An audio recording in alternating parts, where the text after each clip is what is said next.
রাগ করলে কখনো ভাঙাতো না, তবে আমার একটা জিনিস মনে আছে, যেমন আমি একবার রাগ খাবার খাচ্ছিলাম না, হ্যাঁ, তো আমি ওর চালাকিটা প্রথমে বুঝে উঠতে পারি। তো কোনো একটা কারণে রাগ হয়ে গেছে, আমি খাবার খাচ্ছিলাম না এবং সে জানে আমি খাবার খাই সারাদিন, রাত হয়ে গেছে তাও আমি খাইনি।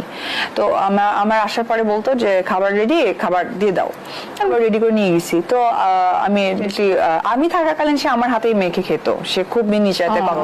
তো আমি মাখায় খাওয়া দিতাম, আর আমার রাগ হলে আমি এত বড় বড় করে দলা দিতাম। আসলে বুঝে যেত যে যত বড় লোকমা তত বড় রাগ, এই আর কি। ওকে। তো ধরো রাগ করতো, তো আমি এখন খাইয়ে দিব, তো ওই সময় ধরো বলতো না না, খুব একদম খুব সিরিয়াস এক্সপ্রেশন, না না আমি তো খাবো না। কেন খাবো না? আর নিয়ে যাই, খিদা লাগছে আমি খাবো। তাই বললাম তাহলে খাবা না কেন?